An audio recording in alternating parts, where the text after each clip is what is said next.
Hürmetlik vatandaşlık seyirlerimizi devamlaştırırız. Bugün çiğslağ 2020 yıl 10. ayının 6. günü hepteki seyşembendeki mavzumunda vatandaş.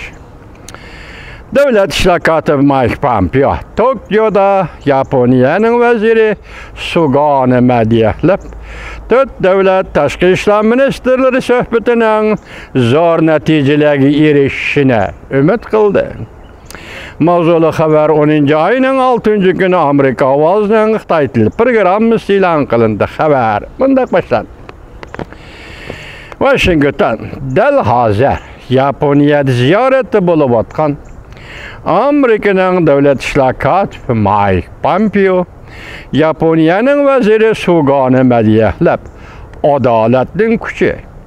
Amerika şunun işini değil ki, o yani vezir Suga, Amerika, Japonya eski devlet ittifaklaşlık münasebetini tehimi çıngıtıdı ve küçeytidi dep görsetti. Devlet İşlakatı Mike Pompeo haftanın 2. günü 10. ayının 6. günü yani Japonya'nın taşqi işler veziri Mao Min-chung bilen görüşkende yukarı sözde kıldı. Ziyaret uğurlaştırış boyunca devlet işlakatı Mike Pompeo şu günü geçti Japonya'nın veziri Suga bilen görüşüdü.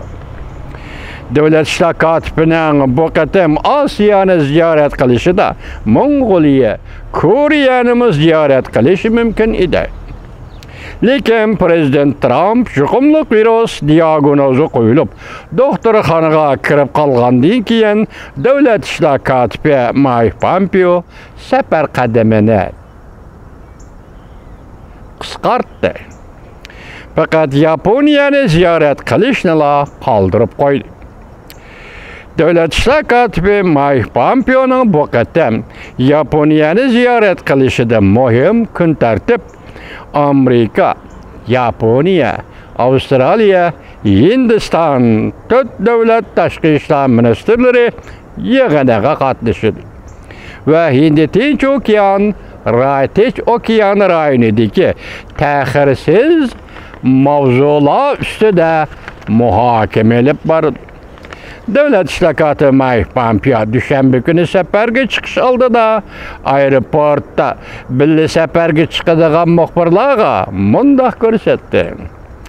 Amerika taraf bu qatimqi 4 devlet 4 taraf 10 kishi sherikleri bilan uchrashish uchun nihoyat uzun vaqt tayyorlik qildi.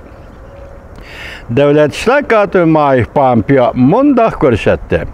Amerika bu qatim 4 taraf hamkorligi 10 kishisining tashqi diplomatiya ministerleri yig'inining zo'r natijalarini qo'lga keltirishini umid qiladi. Bu yig'in zo'r bir siyosat e'lon qiladi. Diqqat, bu yig'inda zo'r bir siyosat e'lon qilinadi. Avustraliyaning tashqi ishlar ministri kechiringlar, Xitoycha talaffuz bilan oldim. Tercüme kılamadım ismini. Avustralya'nın taşqi işler ministeri Payne haftanın 2. günü Amerika Qo'shma Shtatlarining devlet işlakatı Mike Pompeo bilan ko'rishgandan keyin Twitter'ga fikr qoldirib mundaq dedi. Biz ikki devlet ilgari surayotgan rayonning tinchligi, muqimligi ve gülleniş için kanat ayırıyotgan hamkorligimiz to'g'risida suhbatlashdik. Amerika Qo'shma Shtatlari 4 davlat hamkorligi 10 kishisi birdak ittifoqlashib, Beijingning kun sayin devaylab kelayotgan harakatlarga taqobil turishdan muhim sahnasi deb qaraydi. Beijing bolsa Amerika Asiyada 4 devlet 10 kishisi orqali Jungoning taraqqiyotini cheklaydi deb tanqid qiladi.